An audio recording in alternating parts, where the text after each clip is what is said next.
EDS চ্যানেলে সবাইকে স্বাগত জানিয়ে শুরু করছি আজকের ভিডিও। যেখানে তোমরা দেখতে পাচ্ছ আমার সঙ্গে আছে গতদিনের ওই গৌতম সরকার, ফুটবল বিশেষজ্ঞ।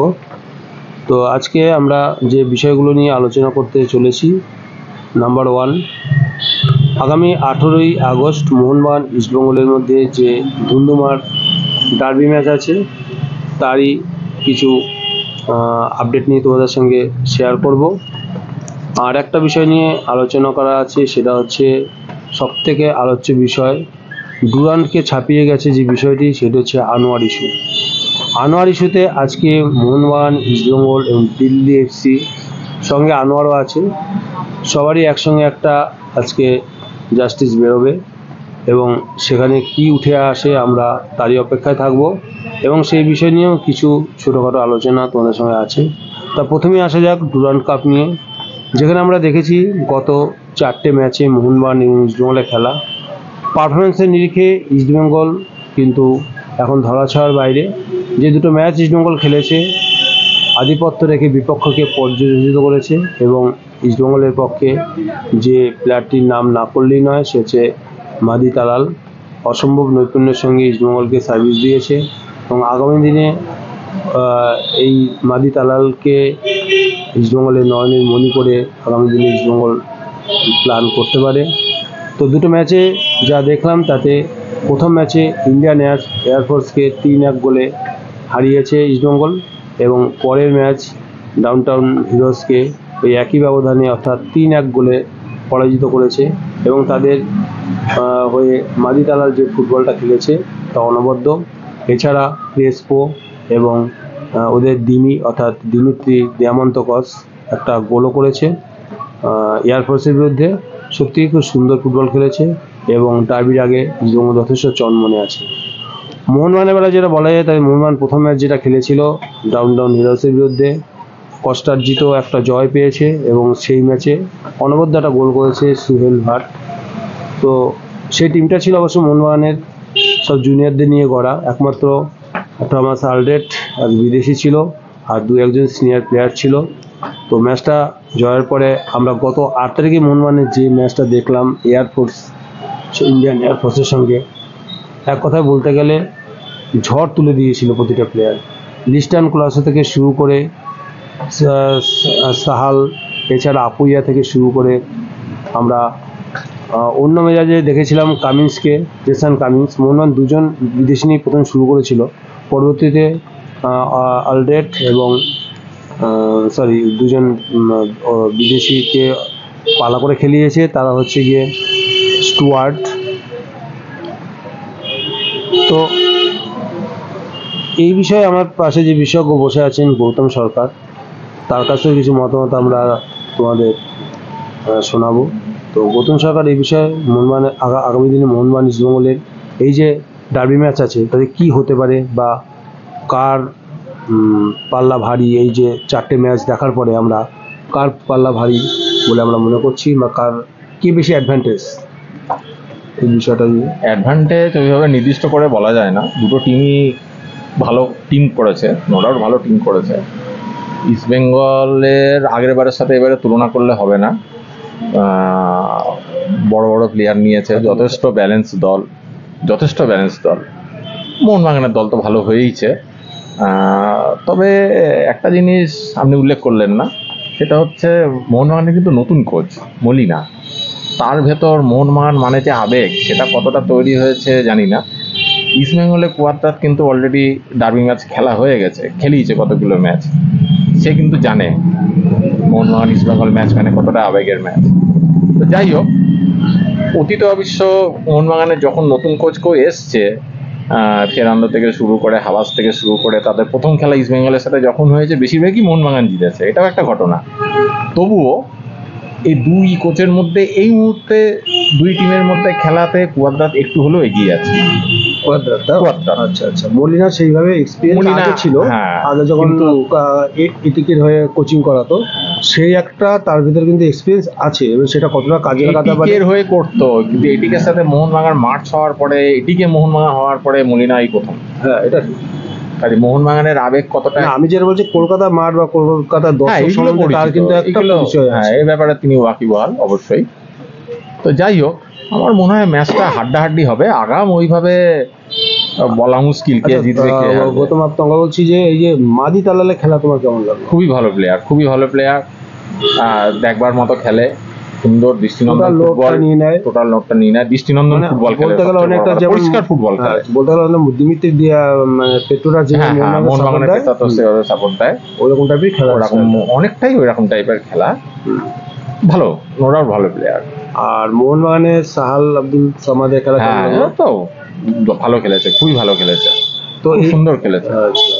আর আমরা কিন্তু এবছরে শুরু থেকেই যা ও লিস্ট, তবে একটা কথা কিন্তু মাথায় রাখতে হবে, সেটা হচ্ছে এবারের আইএসএল এ সবচেয়ে বেশি গোলদাতা সে কিন্তু এবার ইস্ট দিমিত্রি বেঙ্গল ক্লাবে, দিয়ামান্তকস তো? হ্যাঁ আচ্ছা, সে হ্যাঁ। কিন্তু, আমি নামটা বললাম না, আপনি বললেন, আমি চাই যে দর্শকরাই বুঝে নিতে। যাই হোক, সে কিন্তু এবার ইস্ট বেঙ্গলে, মানে ইস্ট বেঙ্গলের যে টিম তৈরি করেছে মোহনবাগান আগেরবার যেমন হেলায় হারিয়ে দিয়েছিল, হ্যাঁ না না সেই জিনিসটা কিন্তু এবছর সেটা- হচ্ছে সেটা না, হবে তাই তো? না, সেটা হচ্ছে না।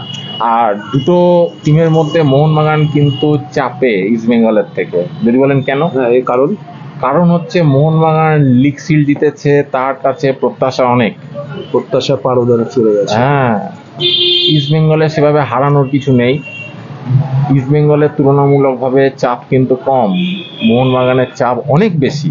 একটা চ্যাম্পিয়ন না, লিগ তো- শিল্ড জয় দল সে খেলতে নামছে, তাকে জিততেই হবে, জেতা ছাড়া কোনো রাস্তা নেই, এইরকম মনোভাব নিয়ে তাকে খেলতে নামতে তবে হচ্ছে, এটা কিন্তু চাপ। সেটাও যেমন ঠিক, তেমন কোয়াদ্রাত কিন্তু একটা চ্যালেঞ্জ নিয়ে টিমটা গঠন করেছে, হ্যাঁ, প্রচুর হ্যাঁ, টাকা তাকে খরচা করেছে, টাকা খরচা করেছে, তাকে কিন্তু ইস্ট বেঙ্গল রিটার্ন দিতেই হবে। দিতেই হবে। তাই ইস্ট না? বেঙ্গল কর্মকর্তারা কোয়ার্টারের উপর ছেড়ে দিয়েছে, সে আগেরবার নিজের মতো টিমটা তৈরি করে কোয়াদ্রাতকে দিয়েছিল, এবার কিন্তু কোয়াদ্রাতের নির্দেশেই প্লেয়ারগুলোকে তুলেছে ইস্ট বেঙ্গল, প্রচুর টাকা খরচা করেছে এই টিমের পেছনে, সুতরাং চাপে নেই কথাটা বলা ভুল, কোয়াদ্রাত কিন্তু প্রচন্ড চাপেই আছে, তাই না? মলিনার ব্যাপারটা বলা যেতে, মলিনাকে একটা সেরা টিম মোহনবাগান দিয়েছে, হ্যাঁ কাজটা সহজ হবে যে বলা যায়। আর মলিনা যা ছক এই পর্যন্ত ফার্স্ট খেলা থেকে যেটা বুঝলাম, মলিনা যে কোন ছকে খেলছে কেউ বলতে পারছে না, কার পজিশন কোথায়, সবাই সমান জায়গায় কিন্তু দুরন্ত গতিতে খেলছে, এটা কিন্তু আমরা দেখি, দুটো টিমই কার কোনো পজিশন নেই। এবং দর্শক থেকে শুরু করে অ্যাকচুয়ালি মলিনা যে ছকে প্রথম খেলা শুরু করেছিল 2-5-3 এই ছকে শুরু করেছিল খেলাটা, পরবর্তীকালে সেই ছক সব পাল্টে গেছে, কে কোন ছকে কে কোন পজিশনে খেলছে, সবাই যেন সব পজিশনে সমান এটা হয়ে আমরা খেলছে। এবার ইউরোপেও দেখলাম। হ্যাঁ, স্পেন কিন্তু নামেই একটা ছক তৈরি করেছিল, তারপরে দেখা গেল কোথা থেকে এসে ডিফেন্ডারটা গোল করে দিয়ে চলে যাচ্ছে, একদম উপরে কোনো ফরওয়ার্ডে চলে আসছে, ফরওয়ার্ড না ডেডিকেটেড পজিশন, উইলিয়ামস এসে ডিফেন্স করছে স্পেনে, এটা দেখেছি এবার ইউরোপ থেকেই এটা শুরু হয়েছে। যাই হোক, তো মোহনবাগানের সম্ভাবনা কতটুকু এবার মানে এই ওয়ার্ল্ড কাপের ডার্বি ম্যাচে, মানে ইস্টবেঙ্গলের সাথে ম্যাচে একটা আগাম তো স্কোর বলে দেওয়া যায় যে মোহনবাগান বা ইস্টবেঙ্গলের মধ্যে কে কত গোলে জিততে পারে? ডার্বি ম্যাচ কে বলে বলা কত গোলে সম্ভব না, জিততে পারবে? যতই ভালো মন্দ টিম হোক, ডার্বি ম্যাচ মানে 50-50, এটা সবাই আমরা ডার্বি জানি। ম্যাচ মানে 50-50, নার্ভের এইবার নার্ভেরও ব্যাপার আছে, তার থেকে একটা বড় কথা, ডুরান্ট হচ্ছে দল গঠন করার পর প্রথম অ্যাসিড টেস্ট, সেইখানে কোনো প্লেয়ারকে সেভাবে পরীক্ষিত নয়, এখনো অবধি কোনো প্লেয়ারই সেভাবে পরীক্ষিত না, দুটো টিমই প্র্যাকটিস করেছে কম, নিজেদের মধ্যে আন্ডারস্ট্যান্ডিং সেভাবে এখনো তৈরি হয়নি, যত দিন যাবে দেখবো তৈরি হয়ে যাবে। এই জায়গাটা বলা মুশকিল, তুল্যমূল্য বিচারে মোহনবাগান তো একটু এগিয়ে আছে ইস্ট বেঙ্গলের থেকে মানে এই মুহূর্তে, মানে 60-40 হবে এরকম, বা 55-45 এরকম একটু এগিয়ে আছে, এটা আপনার ব্যাপার, আপনি 60-40 ধরবেন না 51-49 ধরবেন, একটা স্কোর লাইন ওইভাবে বলা যায় যে হ্যাঁ। কি রেজাল্ট হতে পারে, কি রেজাল্ট মানে আশা করা যায়, মানে মানে আমি বলছি তুমি কি আশা করছো, মানে মোহনবাগান কিরকম জিততে পারে, হ্যাঁ, ড্র জেতার চান্সটা কার বেশি, মানে এটা ডাইরেক্ট বলে দেওয়া চান্স মোহনবাগানের বেশি, অবশ্যই বেশি। মোহনবাগান জিততে পারে তো, তো স্কোর লাইন কিরকম হতে পারে? এটা তো আগাম বলা হ্যাঁ, মুশকিল। না এটা আগাম বলা মুশকিল, তাও চ্যানেলে অনেকে বলেছে, মানে এখন দেখুন, দুটো টিমই প্রথমবার মুখোমুখি হচ্ছে নতুন টিম তৈরি হওয়ার পর, আমার মনে হয় না দুটো টিমই খুব বেশি অ্যাটাক করবে বলে, একটু ডিফেন্সিভ খেলা হবে, গুটিয়ে থাকবে, কেউই চাইবে না নিজের ডিফেন্স আলগা করে এগিয়ে যেতে, দুটো টিমই ডিফেন্সিভ খেলবে। মোহনবাগানের অ্যাটাকিং ফরওয়ার্ডের সংখ্যাটা যেহেতু বেশি এবং কামিন্স পেতাতোস একসাথে তো অলরেডি খেলে এসছে এতদিন ধরে। আর একটা আবার কথা বলি, হুম। আগের ম্যাচটাতে পেট্রোরাস কিন্তু খেলেনি, আর আর জিমি ম্যাকলারেন অভিষেক হতে চলছে মনে হয় ওই তার তো ডার্বি পিঠে ম্যাচ ব্যথা, থেকে। জানি না খেলতে পারবে কিনা। ঘাড়ে ব্যথা আছে সে কি করে, কিন্তু পেট্রোরাস তো খেলবে, পেট্রোস মনের খেললে- শক্তি অনেক গুণ বেড়ে পেট্রোস যাবে। খেললে এমনি ইস্ট বেঙ্গল চাপে থাকে। চাপে হবে না, মানে ভয়ের সঞ্চার তৈরি হয়, তাই তো? অবশ্যই এটা হয়। ইস্ট বেঙ্গলও যখন বাইচুং খেলতো তখন মোহনবাগানের ভেতর এটা তৈরি হতো। এখন পেত্তাতো একটা স্নায়ু চাপের মধ্যে সবসময় ভুগবে, অবশ্যই, কুদ্রা এটা সহ মানতেই হবে। সমগ্র ইস্ট বেঙ্গল টিম, মানে তাই তো? পেত্তাতো কামিন্স খেললে আর সাথে যদি ম্যাকলারেন খেলে তো তাহলে তো পুরো। তো এই গেল মোহনবাগান আর ইস্ট বেঙ্গল নিয়ে আলোচনা। আমরা বলতে পারছি না কি ফলাফল হতে হবে, একদম বোকামি বলাটা, যে কি ফল হতে পারে এই কথা বলাটাই বোকামি। আমি অনেকবার এই গৌতমকে চেপে ধরেছিলাম স্কোর বলার জন্য, সে বলেনি, একদম সঠিক কথা। যত ভালো টিমই হোক, যত খারাপ টিমই হোক, এই ডার্বি ম্যাচের ফল আগে আগে বলাটা হচ্ছে গিয়ে একদম মানে বলাটা একদম ঠিক না। তো এই বিষয়টা থেকে আমরা এখন চলে গেলাম পরের একটা বিষয় আসছে, যেটা খুবই গুরুত্বপূর্ণ। অনেকে বলে ডুরান্ট কাপের চেয়েও এটা নাকি বেশি জনপ্রিয় হয়ে উঠেছে, সেটা হচ্ছে আনোয়ার কেস। আনোয়ার কেস যেটা হচ্ছে সেটা হচ্ছে আজ একটা জাস্টিস বেরিয়ে আসতে পারে। মোহনবাগান একটা বিপুল পরিমাণ তাদের ক্ষতিপূরণ দাবি করেছে, এবং মোহনবাগান দিয়ে দেবে এনওসি বলে দিয়েছে। কিন্তু ইস্টবেঙ্গল কোন হিসেবে একটা দলের সঙ্গে যুক্ত প্লেয়ার এনওসি ছাড়া তাকে কি করে সই করায়, এই ব্যাপারটা নিয়েই কিন্তু পিএসসি ইস্টবেঙ্গলকে শোকজ করেছে, এবং দিল্লি এফসিকেও একই কারণে শোকজ করেছে, কি করে সেই প্লেয়ারকে ইস্টবেঙ্গলকে লোনে দেয় বা সই করায়। তো এই বিষয়ে কি মানে মানে কি জাস্টিস, কি মানে সিদ্ধান্তে আসতে পারে পিএসসি কমিটি, তো কি মনে হয় গৌতম তো? এই বিষয়ে আমি অনেকদিন আগেই এই চ্যানেলে সাক্ষাৎকারে বলেছিলাম যে ইস্ট বেঙ্গল, মোহনবাগানের কর্মকর্তা, পাঞ্জাব এফসি, দিল্লি এফসি এবং আনোয়ার একসাথে বসিয়ে আলোচনাটা মিটিয়ে নিতে অনেক আগে বলেছিলাম, আমরা হয়তো স্মরণে আছে। সেটা আমরা সেইটাই কিন্তু হলো। তখন কি হবে কিভাবে হয়েছিল আমি কিন্তু এটাই বলেছিলাম, না আমি নিজেকে বড় কিছু ভাবছি না, কিন্তু এটাই হওয়া উচিত ছিল এবং সেটাই হচ্ছে। আশা করি যাই হোক, মোহনবাগান কেন ছাড়বে, এটাও তো ঘটনা। 4 বছরের জন্য চুক্তি ছেড়ে দেবে, তাদের অনেক টাকা খরচ, হয়তো আনোয়ারের দিকে আরো টাকা খরচা করেছে, আনোয়ারের মুখের দিকে তাকিয়ে, প্লেয়ারের ভবিষ্যতের দিকে তাকিয়ে। বিভিন্ন মহল থেকে শোনা যাচ্ছে আনোয়ারকে ব্যানও করে দিতে পারে। এখন যদি যদি ভাই এরকম হয়, আনোয়ার নিজেই জানে যে মোহনবাগানের চুক্তিবদ্ধ সে এনওসি পাচ্ছে না, সেই হিসেবে কি করে অন্য দলে সই করে এটা। আর একটা যেটা বলছি, আর যে ট্রান্সফার উইন্ডো আছে পরপর দুটো ট্রান্সফার উইন্ডোর বেলা কিন্তু ইস্টবেঙ্গল এবং দিল্লি এফসি কিন্তু চাপে থাকতে পারে, বিশেষ করে ইস্টবেঙ্গল কিন্তু ট্রান্সফার উইন্ডোতে আর কোনো প্লেয়ার হয়তো সই নাও করাবার জন্য এই শাস্তিটাও কিন্তু আমরা শুনছি পিএসসি দিতে পারে। পিএসসি একটা কড়া পদক্ষেপ নেওয়া উচিত যাতে এরকম ঘটনা ভবিষ্যতে আর না হয়। মোহনবাগানের তো কিছু করার নেই, মোহনবাগানের ইচ্ছার পরে ডিপেন্ড করছে আনোয়ারের ভবিষ্যৎ। তো না, একটা কথা এখানে উঠে আসছে, সেটা হচ্ছে এটাই যে যখন আনোয়ার মোহনবাগানের সঙ্গে বসার চেষ্টা পার্মানেন্ট সেটেলমেন্টের জন্য একবার বলেছিল, তো মোহনবাগান সেই সময় কেন রাজি হয়নি পার্মানেন্ট সেটেলমেন্টের জন্য? তার একটাই কথা গেছে যে 4 বছরের সঙ্গে চুক্তি আছে, এখন পার্মানেন্ট সেটেলমেন্টে যাবো কেন, 4 বছর হয়ে যাক তারপর আমরা। তো অন্যায় না, ভুল তো না, ঠিকই তো বলে 4 বছরের জন্য কন্ট্যাক্ট করা হয়েছে।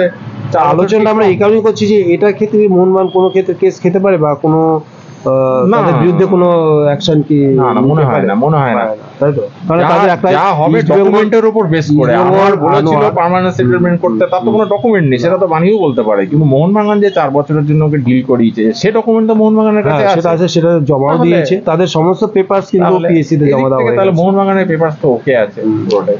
তো মোহনবাগানের উপরে ডিপেন্ড করছে আনোয়ারের ভবিষ্যৎ। মোহনবাগানের উপর ঠিক ডিপেন্ড করছে না ভাই, পিএসসির উপর ডিপেন্ড করছে। পিএসসির উপর ডিপেন্ড করছে। মোহনবাগান যদি এনওসি না দেয় তাহলে পিএসসি না পিএসসি দেবে, এটা বলেছে। পিএসসি কি করে দেয় মোহনবাগান এনওসি না দিলে? না সরি, এটা হচ্ছে পিএসসি দিয়ে দেবে সেক্ষেত্রে। এটা আছে, এটা জানা গেছে যে কোনো প্লেয়ারের ভবিষ্যৎ নিয়ে কোনো দল খেলতে পারে না, সেক্ষেত্রে প্লেয়ারকেও শাস্তির মুখে পড়তে হতে পারে, ঠিক আছে? মোহনবাগান আজকে কি হয় এটা দেখা, মোহনবাগান যে বিপুল পরিমাণ অর্থ দাবি করেছে, 20 লক্ষ টাকা, সরি 20 কোটি টাকা, 20 কোটি টাকা দিতে কি রাজি থাকবে ইস্টবেঙ্গল বা দিল্লি এফসি? মনে হয় না হবে না। তাহলে জিনিসটা আমার মনে হচ্ছে না আজকের দিনে সমাধান হবে। একটা বার্গেনিং এর পর্যায়ে আমার 20 কোটি চাপিয়েই বলেছে ওটা নামবে না। আমার যেটা মনে হচ্ছে, সবাই বলছে আজকে কোনো একটা রফাসূত্র বেরিয়ে আসবে, আমার তো মনে হচ্ছে না কিছু বেরোবে, এটা দীর্ঘদিন ধরে চলবে, আমার তো তাই মনে হচ্ছে। আজকে যে একদম ফাইনাল কিছু একটা বেরোবে তাই তো মনে হচ্ছে না। এটা ক্ষতি হচ্ছে আনোয়ারের, ঠিক আছে? মোহনবাগান এই ক্ষেত্রে যেটা করে নিচ্ছে, ওই মোহনবাগান কিন্তু তার রাইট ব্যাকটা, লেফট ব্যাকটা কিন্তু অন্য কাউকে হয়তো চিন্তা করে রেখেছে, সেটা নিয়ে আমরা পরে আলোচনা করবো। এখন তো ওই বিতর্কিত বিষয় নিয়ে আলোচনা করছি না। তো আজকে এই পর্যন্ত। আগামী ভিডিওতে আবার